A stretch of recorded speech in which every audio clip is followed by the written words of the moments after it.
Once upon a time, wait, scratch that out. This tragic story does not have a happily ever after. It has more of a sour ever after.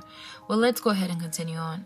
As I was saying, ages ago in a small city of Italy called Verona, there was once a hatred as strong as a fireproof firefighter suit shared between none other than the Capulets and the Montagues. These families hated each other so much a luck shared between them could kill 100 people in a second. They despised each other 10 times more than Kanye West despises paparazzi, and that's saying a lot.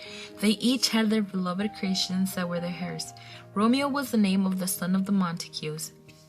The beautiful Juliet was the daughter of the Capulets. They were both only child, so their parents absolutely adored them and would keep them protected at all costs.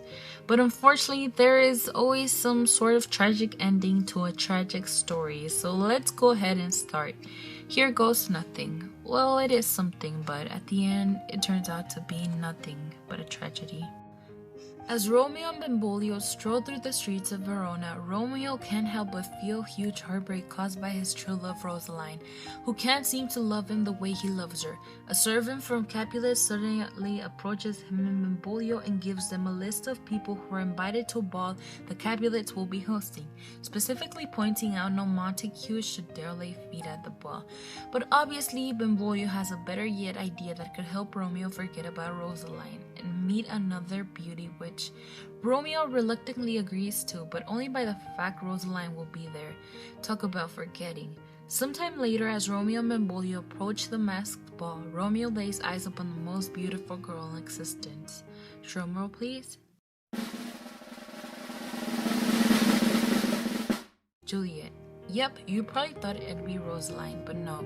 Well, this is where the story goes downhill. Romeo and Juliet both can't help but fall completely in love with each other. They meet, and as they do, they can't keep eyes away from each other. They share a kiss, but it's interrupted by Juliet's nurse telling her her mother was looking for her. Well, it was time for Romeo to leave, so he does, but not before visiting Juliet one last time in her balcony. They somehow manage to create a wedding between them.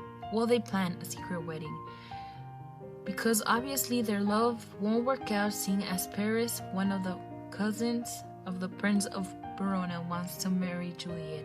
Oh, and the fact that each other's families would rather be tortured to death than seeing Romeo and Juliet together.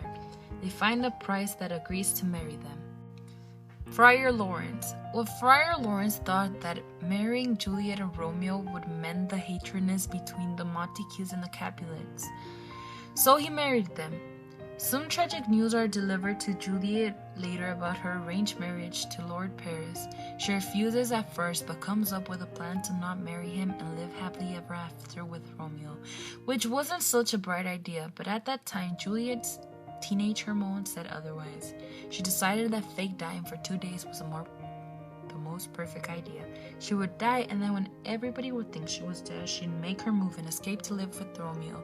Which, if you ask me, how stupid does one person get? Anyways, her plan went well. She assisted Friar Lawrence's side and told him her plan, and he obviously helped and was to inform Romeo of it.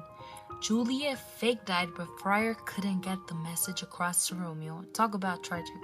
To Romeo, life without Juliet would be no life at all, and that was his plan, to not live anymore.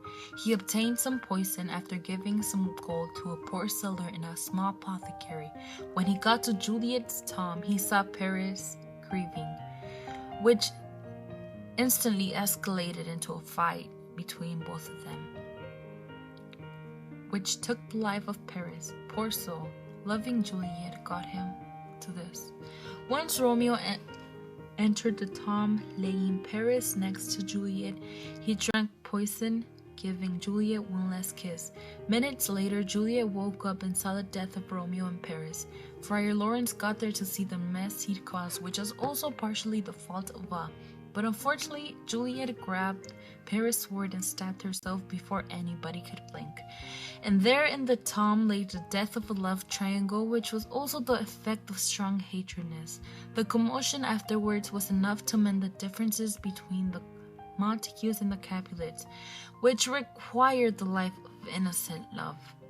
It's never too late to mend hatredness, but it's too late to mend the occurrences that take event because of hatred.